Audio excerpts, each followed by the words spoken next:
Welcome to this fourth session of our study of the Screwtape Letters. In this segment, we're going to take a look at letters 17 through 22. Letters 18 through 22. Letter 18 deals with a really important and also difficult topic. And the topic is sexual temptation. Now, Screwtape begins this letter by noting that hell has been working to undermine both chastity and monogamy for a long time.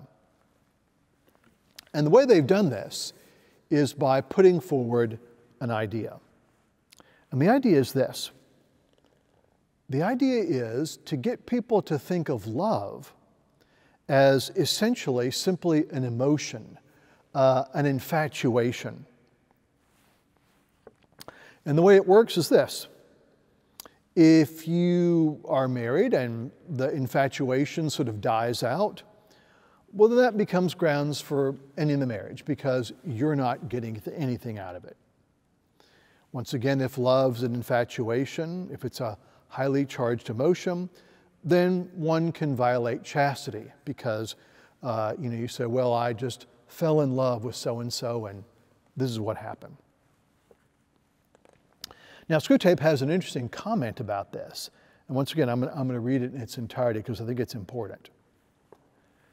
The enemy's demand on humans takes the form of a dilemma. Either complete abstinence or unmitigated monogamy. That's the basic Christian sexual ethic. Either if you're single, you're celibate. If you are married, you practice exclusive fidelity to your spouse. Ever since our fathers' first great victory, we have rendered the former very difficult to them. The latter, for the last few centuries, we have been closing up as a way of escape. We have done this through the poets and novelists by persuading the humans that a curious and usually short-lived experience they call being in love is the only respectable ground for marriage, and that marriage can and ought to render this excitement permanent. That a marriage which does not do so is no longer binding. So there you see the strategy. That is, Screwtape says, we've been working to corrupt human thinking about love, and we've gotten people to sort of think about love as kind of an emotional high. And then, someone's been married for 5 years or something like that, and the sort of the excitement, the original sort of emotional high begins to cool a little bit, and that way you can kind of convince someone that something's wrong with their marriage. Now, of course, we know that over time, right, as we've seen, it's the law of undulation. Our feelings about things go up and down. Screwtape wants to hide all that from us. This is another place where we see the real difference between heaven and hell. God and hell think of life in very, very different ways, not surprisingly. For hell, life is fundamentally a competition. My gain is your loss, and your gain is my loss. God sees life in a very different way. God sees life as fundamentally about communion. Your good enriches my good enriches your good. Hell holds an essentially Darwinian view of life. To be, to exist, is to be in competition. Someone always wins, and that means someone always loses. Your good and my good are always in competition. Now, this means, as Screwtape notes, that hell is actually unable to understand love, also unable to understand goodness. This isn't just a matter of sensibility or lacking knowledge. This is an utter inability to understand the meaning of love.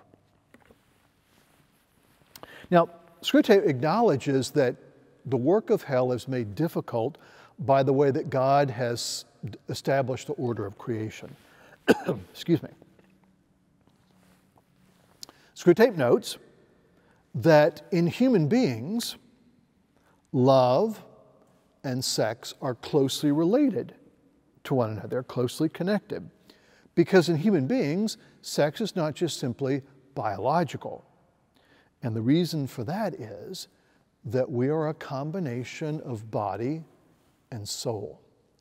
Everything we do is done conjointly by the body and the soul, which means that for us, sex and emotions and things like that never are simply physical things.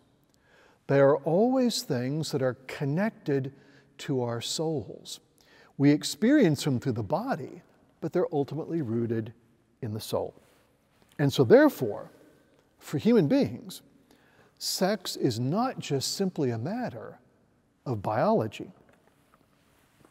Now what Screwtape says is, what hell's been doing is, hell's been working at trying to make sex simply about biology. Hell's been working to get us to think of sex simply as an instinct or an impulse. And here we might want to think about a psychology like that of Sigmund Freud, which basically does just that. Hell wants us to, in effect, leave the soul out of the equation and to reduce all sex simply to the physical. And so what we have here is, in the hell vision of things, Lewis is going to later call it the Miserific Vision, the opposite of the Beatific Vision. The Miserific Vision involves the reduction of love to lust. In this vision, love doesn't really exist. Love is just simply our glorified kind of fancy word for what is in fact love. In other words, hell has been working not at promoting love and not at promoting sex, but actually degrading and reducing it. Once again, another insightful comment from Screwtape. The truth is that whenever a man lies with a woman, there, whether they like it or not, a transcendental relationship is set up between them, which must be eternally enjoyed or eternally endured. From the true statement that this transcendent relation was intended to produce, if obediently entered into, two will often produce affection and the family. Humans can be made to infer the false belief that the blend of affection, fear, and desire, which they call being in love, is the only thing that makes a marriage either happy or holy. That is, what Screwtape is saying here is that love can be accompanied by all kinds of emotions. It can take place in good times, but also in bad times. The idea here is, once again, to reduce it to a feeling and to convince us that when we don't have that feeling anymore, we are no longer in love. Also, people can be led to act on the basis of mere feelings and then justify what they did, no matter how bad, no matter how immoral, no matter how damaging. They can say they did it for love. They did it on the basis of love. They can justify all kinds of things on the basis of love, and that makes things sound a whole lot better than as if you just acted on the basis of lust or on the basis of momentary or immediate feelings. If you're interested in following up on this, you might want to read the section entitled Christian Marriage in Lewis's book, Mere Christianity.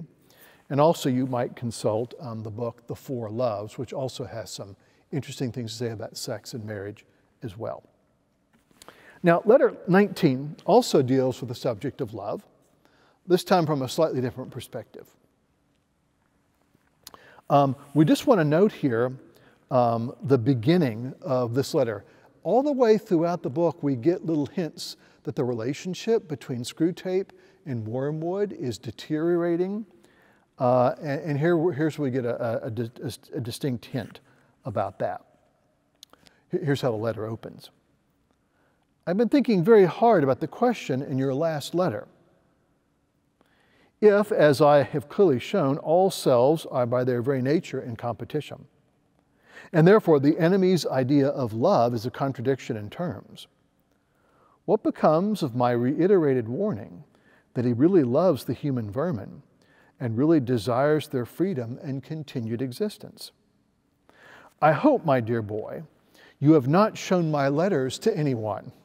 Here Uncle Screwtape is nervous. Not that it matters, of course. Anyone would see that the appearance of heresy into which I have fallen is purely accidental.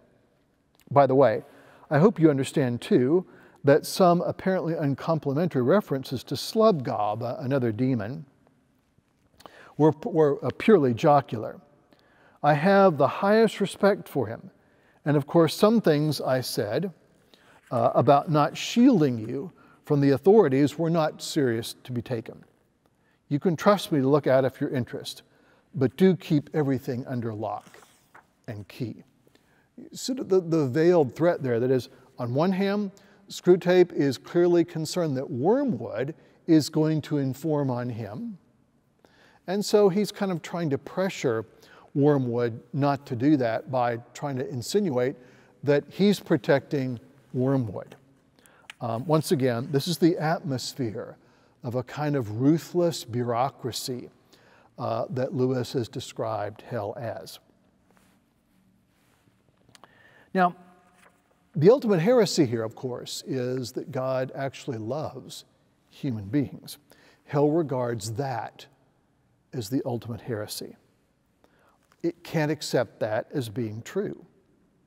God, from hell's perspective, can't possibly really love human beings because love itself, from hell's perspective, is an impossibility.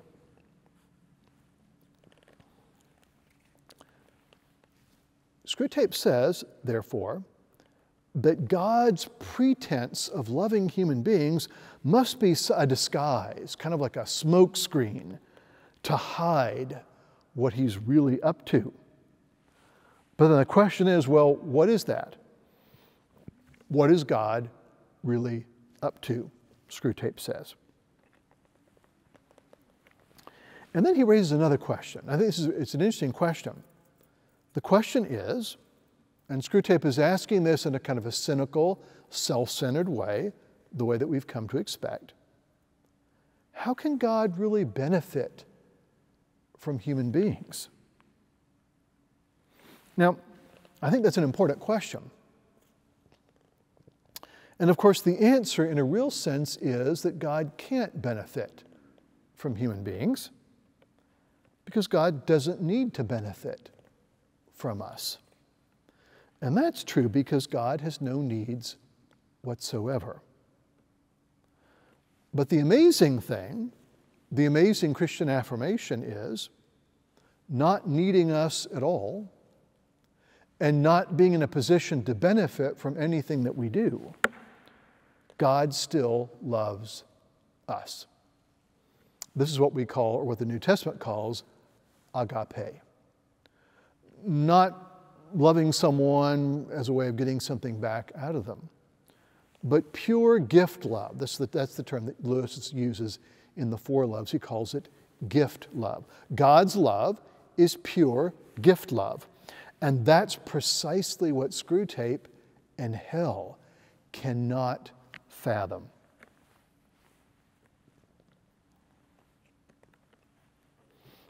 Hell thinks that love here must be an illusion, and all inclinations toward it must be regarded as a kind of weakness, an imperfection.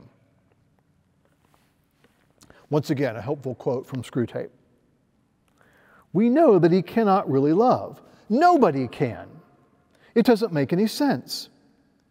If we could only find out what he's really up to, Hypothesis after hypothesis has been tried, and still we can't find out. Yet we must never lose hope. More and more complicated theories, fuller and fuller collections of data, richer rewards for researchers who make progress, more terrible punishments for those who fail. I mean, in some sense here, hell's research department sounds probably like the nuclear research effort in North Korea. Richer and richer rewards for those who succeed, more and more terrible punishments for those who fail to get the nation to its goal. But the thing that Screwtape cannot understand is the reality of God's love for human beings. Now, Screwtape's final piece of advice here I think is important. This is what he says. In the meantime, get it quite clear in your own mind that this state of falling in love is not in itself necessarily favorable, either to us or to the other side. It is simply an occasion which we and the enemy are both trying to exploit. Like most of the other things which the humans are excited about, such as health or sickness, age and youth, war and peace, it is from the point of view of the spiritual life mainly raw material. Now, letter 20 continues the theme of sexual temptation, though in a slightly different way. Letter 20 deals with what I would call the culture of unchastity. And here I think is an important insight. The insight here is that hell doesn't simply work on corrupting individuals, kind of leading them on the wrong path.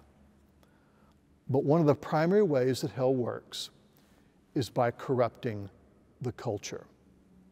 The kind of culture that we live in really matters.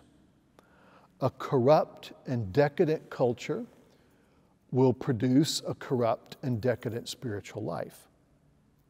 A healthy, vibrant, self-transcendent culture will produce a healthy spiritual life. So what happens to culture here is really, really important. Now, Screwtape says that what hell's working on is to get people to think that the best way to deal with sexual temptation is to yield to it. Patients should not be allowed to think that sexual temptation is eventually going to dissipate. They must be brought to that point of thinking that it's somehow going to go on and on and on. They'll never be free from it. It'll never go away. Therefore, the best thing to do is just to give into it. Now, Screwtape reports that what hell's up to is it's working not on the proper direction of sexual desire, because that's part of creation. So we want to remember here once again that sexual desire is part of the created order and therefore good. Sexual desire is quite normal, quite healthy, quite human. It's part of the order of creation. Screwtape says we're not working on the proper development of sexual desire. Our job is to pervert and twist it. And one of the ways that we do that is we pervert and twist those who shape culture. People like artists and fashion designers and people who create advertisements and movies and video games. These are the things that fundamentally shape our culture. What we see in movies, what we see presented before us in advertisements, what we see presented to us in videos, what we see presented to us in video games, these all have a profoundly spiritual shaping effect on us. And so we can be misdirected by the people who create these things being themselves misdirected. Lewis, I think, is particularly insightful here on how fashion designers have influenced culture. And one of the ways, of course, that they've influenced culture is they've kind of gotten things so that we get to the point where where the most sort of revealing type of clothes are regarded as the best, the most in style, the most attractive. Screwtape has here that the strategy is to distort the natural desires of both men and women. So they begin to kind of move in the most unnatural directions over time. He gives, I think, a good example, and it was true when he mentioned here, it's even become more true today. Screwtape says, well, you know what we've done is we've kind of, steered men to desire more and more younger women, and to come to think, therefore, that somehow aging is unnatural. That somehow, right, the natural condition of women is they're always like thin and firm, and there are no bags, no wrinkles, no gray hairs, no sags, no bags, nothing like that. That's the ideal.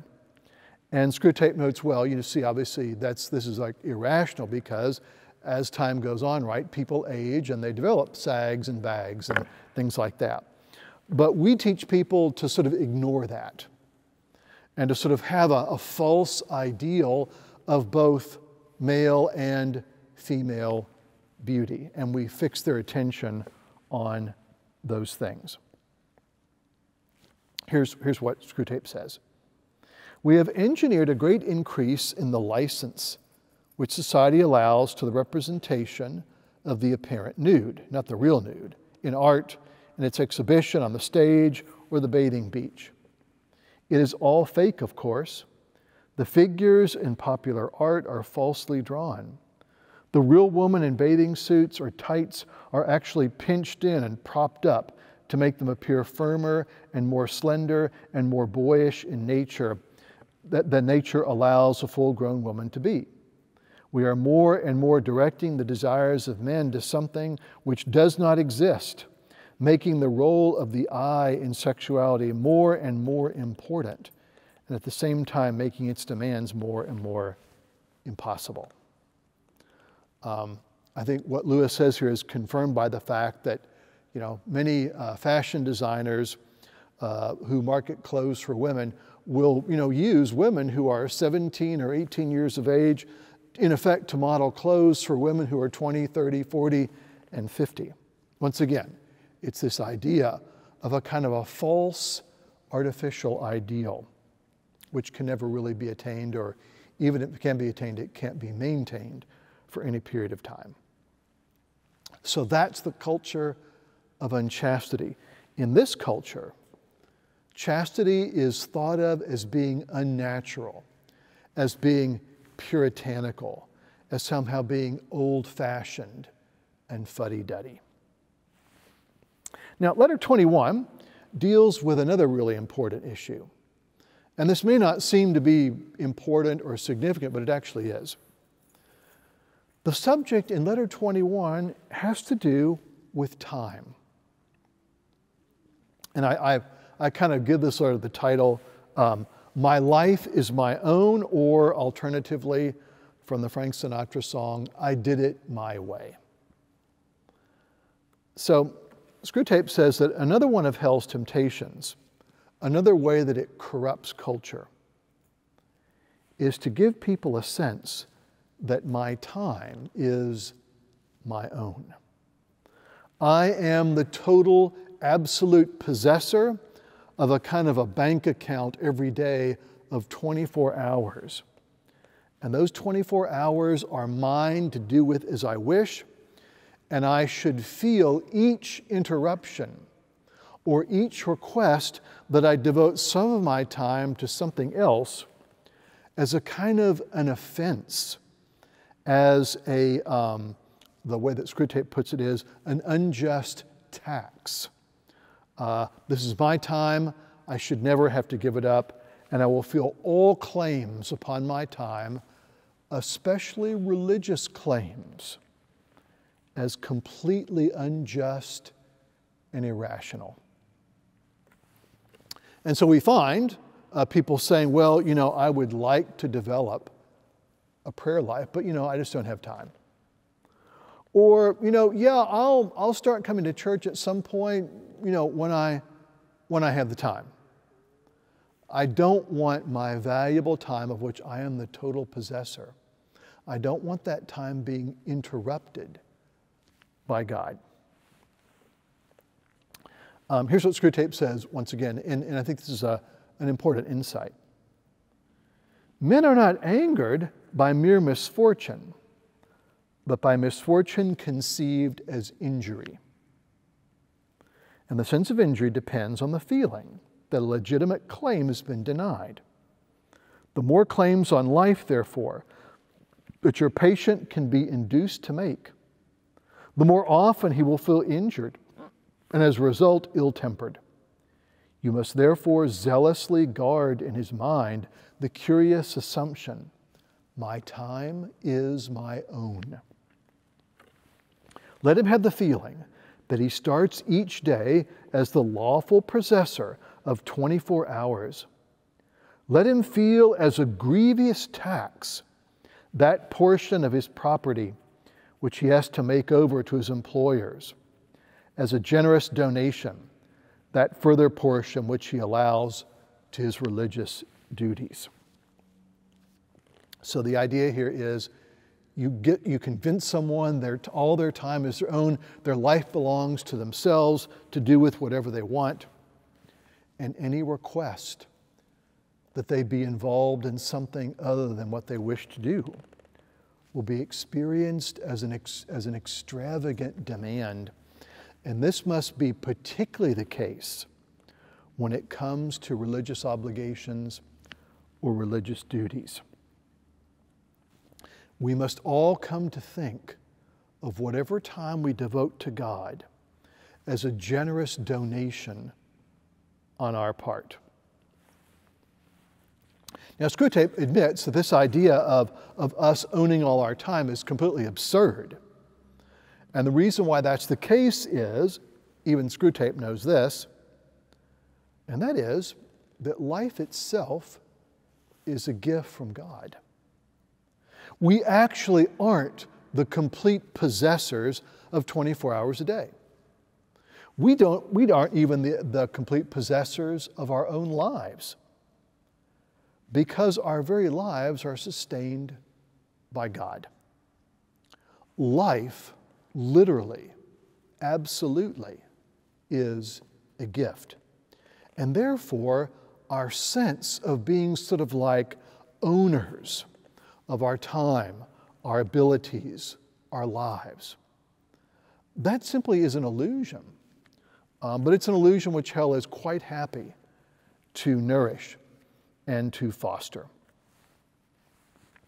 Screwtape also notes that this idea actually helps with the culture of unchastity, especially if we can get people to see, okay, this is my body, it belongs absolutely to me, I'll do whatever I want with it. No one can tell me what I should and should not do. Now, letter 22 goes back to a theme that we've looked at before a little bit, and that's the subject of pleasure. Once again, pleasure not really being a friend of hell. And it too opens with a hint, once again, that Screwtape and Wormwood's relationship is deteriorating even further. Because something really bad has happened. And that is that the young man that Wormwood is working on has begun dating a woman who's a devout Christian. So Screwtape is very unhappy with this, but here's how the letter opens. So, your man is in love, and is the worst kind he could possibly have fallen into, and with a girl who does not even appear in the report you sent me.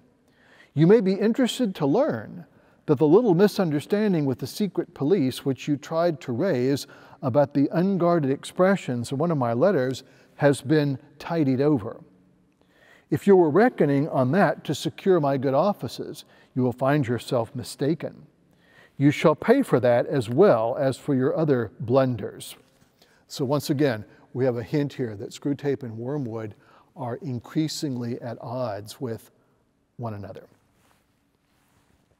Well, as I said, this young man has begun dating a Christian woman, and Screwtape is very, very angry about this for a number of reasons.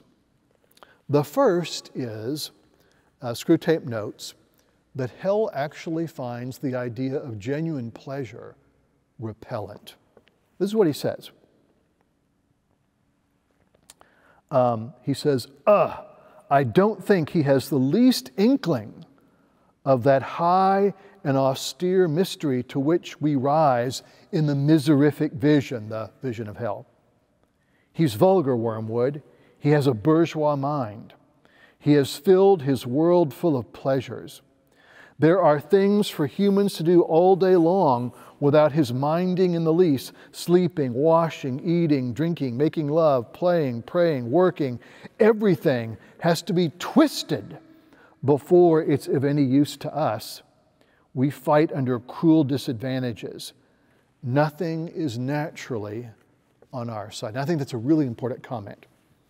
Nothing is naturally on our side. And the reason why that's the case is because creation, which is what's natural, is a work of God. And everything that God does is good. So Screwtape here is actually acknowledging a fact.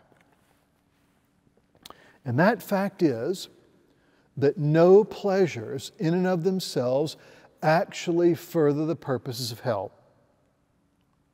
Nothing is any good to hell unless it is twisted, abused, perverted.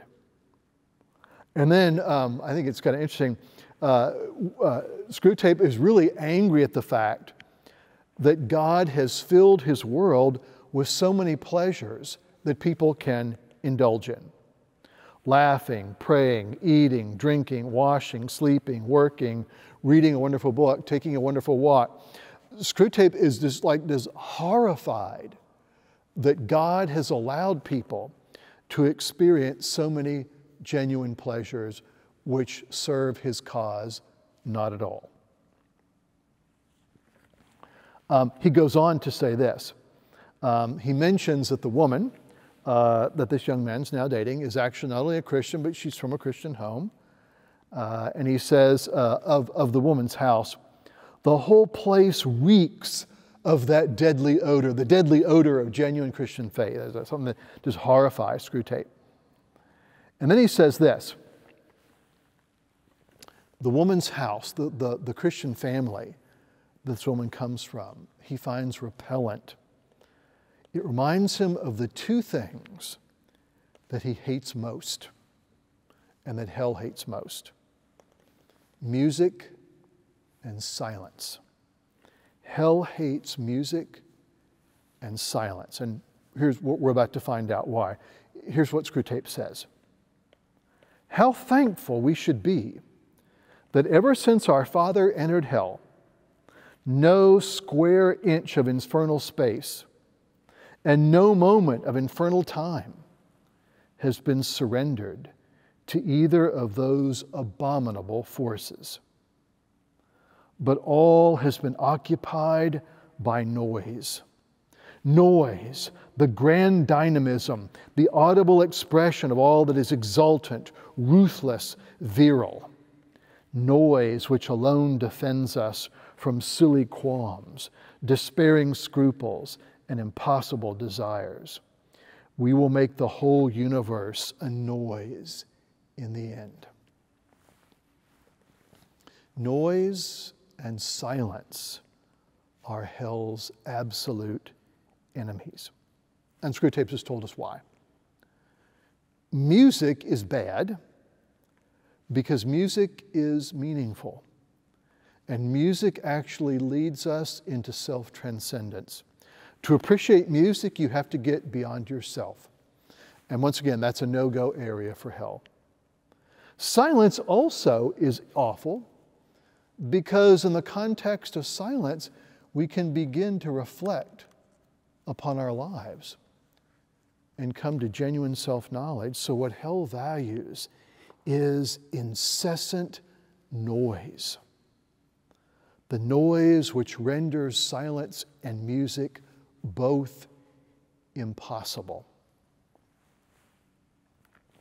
One sort of kind of humorous note about this letter. In the process of talking about these things, Screwtape has worked himself up into such a state of fury that he has turned temporarily into a giant centipede. And the letter has to be finished by his secretary, who has the name of Toadpipe.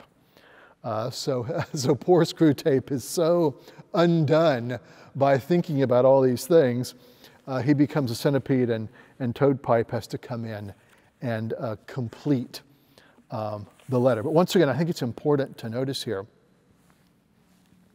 that, that pleasure, once again, genuine pleasure, is an enemy of hell.